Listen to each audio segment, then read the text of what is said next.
우리 아이 과외 선생님 찾아주는 거 진짜 부모님들한테는 가장 큰 숙제 중 하나잖아요. 그런데 혹시 우리가 지금까지 전혀 다른, 어쩌면 완전히 잘못된 기준으로 선생님을 고르고 있었다면 어떨까요? 오늘은 바로 그 얘기를 좀 해보려고 합니다. 우리 아이에게 딱 맞는 선생님을 찾는 새로운 기준에 대해서요. 자, 과외 선생님을 딱 만났어요. 그럼 아마 많은 부모님들이 거의 반사적으로 이렇게 물어보실 거예요. 어느 대학 나오셨어요? 경력은 얼마나 되셨어요? 뭐 너무나 당연한 질문처럼 들리죠. 그런데 있잖아요.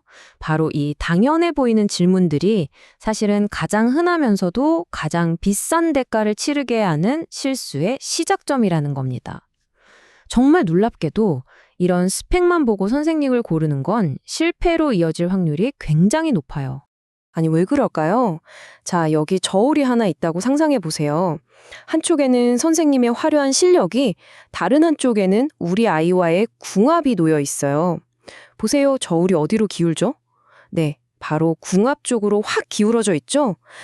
과외 성공의 진짜 열쇠는 선생님의 스펙이 아니라 바로 이 관계의 무게에 달려있기 때문입니다. 자, 그럼 최고의 궁합을 찾는 첫 번째 비결, 뭘까요? 바로 롤모델 효과입니다. 물론 태어날 때부터 공부를 쭉 잘해온 엄친아 선생님도 훌륭하죠. 하지만 진짜 우리 아이의 인생을 바꿀 수 있는 선생님은 좀 다릅니다. 바로 우리 아이처럼 힘들어하고 넘어지고 하지만 결국 그 어려움을 극복해본 경험이 있는 선생님이에요. 바로 그 경험이야말로 아이 가슴에 나도 저 선생님처럼 될 수 있겠다 하는 희망의 불씨를 탁 하고 지펴주거든요. 왜냐하면 그런 선생님은 그냥 지식을 가르치는 사람이 아니라 그 존재 자체가 아이에게 살아있는 가능성의 증거가 되기 때문이에요. 단순히 존경하는 대상을 넘어서 너도 할 수 있다는 가장 강력한 메시지를 온 몸으로 보여주는 거죠. 머릿속에서 이런 생각이 드는 거예요. 저 선생님도 나랑 똑같이 힘들었다고? 근데 해냈네? 그럼 어쩌면 나도? 바로 이 생각의 스위치가 탁 켜지는 순간 공부는 더 이상 해야만 하는 의무가 아니라 해보고 싶은 도전으로 바뀌는 마법이 일어납니다. 자, 그럼 이제 두 번째 비결로 넘어가 볼게요. 이건 바로 서로 다른 학습 언어의 문제입니다. 이건 MBTI의 정보 처리 방식을 빌려오면 정말 쉽게 이해할 수 있어요. 핵심은 N형과 S형의 차이인데요. 쉽게 말해 N형 아이는 큰 그림, 그러니까 숲을 먼저 봐야 나무가 이해되는 스타일이고요. S형 아이는 반대로 나무를 하나하나 차근차근 따라가다 보면 어느새 숲 전체를 이해하게 되는 스타일입니다. 사용하는 언어 자체가 아예 다른 셈이죠. 이 두 스타일이 안 맞으면 어떻게 될까요? 숲을 보는 N형 선생님이 나무를 보는 S형 아이를 가르친다고 생각해 보세요. 아이한테 꼭 필요한 중간 단계를 휙휙 건너뛰어 버리니까 아이는 혼란에 빠지죠. 반대로 S형 선생님이 N형 아이를 가르치면 아이 입장에서는 너무 답답하고 지루하게 느껴지는 거예요. 이건 누구의 능력 문제가 절대 아닙니다. 우리 아이가 부족하거나 선생님이 실력이 없는 게 아니에요. 그냥 서로 다른 언어로 대화하고 있었을 뿐인 거죠.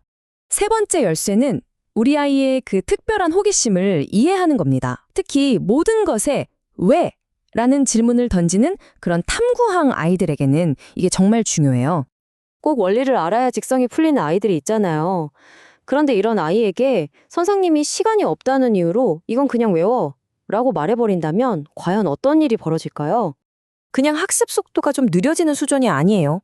아이의 머릿속에 거대한 벽이 세워지는 것처럼 배움 자체가 아예 멈춰버립니다. 이런 아이들은 게으른 게 아니라 왜? 라는 질문이 해결되지 않으면 한 발자국도 앞으로 나아갈 수 없는 뇌 구조를 가진 것뿐이에요. 그래서 이런 아이한테는 정답을 아는 사람보다 정답으로 가는 길을 함께 탐험해줄 설명가 유형의 선생님이 필요한 거죠. 자, 이제 마지막 네 번째 비결입니다. 바로 학습의 감정적인 층환을 들여다보는 건데요. 이것도 MBTI의 T형과 F형 선호를 생각하면 아주 쉽게 이해할 수 있습니다. 한번 상상해 보세요. 사실을 기반으로 아주 객관적이고 직설적으로 피드백을 하는 T형 선생님과 관계나 감정을 중시하고 칭찬에 민감한 F형 학생이 만났어요. 무슨 일이 일어날까요? F형 아이는요, 선생님의 그 객관적인 피드백을 자신에 대한 공격, 이나 비난으로 받아들이기 쉬워요. 그렇게 감정이 한번 상하는 순간 이 아이들은 공부를 안 하는 게 아니라 못하는 상태가 되어버립니다. 뇌가 학습 모드를 그냥 꺼버리는 거예요. 질문은 사라지고 마음의 문은 굳게 닫히죠. 이처럼 감정적인 안전지대가 확보되지 않으면 그 어떤 훌륭한 지식도 아이에게 들어갈 수가 없습니다. 자, 그럼 이 모든 걸 종합해서요. 우리 부모님들이 당장 써먹을 수 있는 아주 실용적인 체크리스트를 한번 만들어 보겠습니다. 앞으로 선생님을 만나실 때 스스로에게 이 5가지를 꼭 물어보세요. 첫째, 케미, 즉 우리 아이가 저 사람처럼 되고 싶어 할까? 둘째, 롤모델. 저 선생님이 우리 아이가 겪는 어려움을 이겨내본 경험이 있을까? 셋째, 학습 언어. 두 사람의 대화 방식이 잘 통할까? 넷째, 티칭 스타일. 우리 아이의 왜요? 라는 질문에 지치지 않고 답해줄 사람인가? 그리고 마지막으로 가장 중요한 질문입니다. 우리 아이가 저 선생님 앞에서 안전하다고 느끼고 어떤 바보 같은 질문이라도 편하게 할 수 있을까? 바로 이 표가 우리가 지금까지 이야기한 관점의 전환을 딱 보여줍니다. 이제 선생님의 이력서에 적힌 과거의 성과를 볼 게 아니라 우리 아이와 함께 만들어갈 미래의 관계에 집중해야 할 때입니다. 소통 방식과 감정적 안정감, 이것이야말로 숨겨진 성적 향상의 진짜 비결이거든요. 이 말을 꼭 기억해 주셨으면 좋겠어요. 우리는 그냥 좋은 선생님을 찾는 게 아닙니다. 오직 우리 아이에게 맞는 단 한 사람을 찾는 여정 위에 있는 거예요. 아이의 성적은 머리가 아니라 마음에서, 그리고 선생님과의 관계 속에서 피어납니다.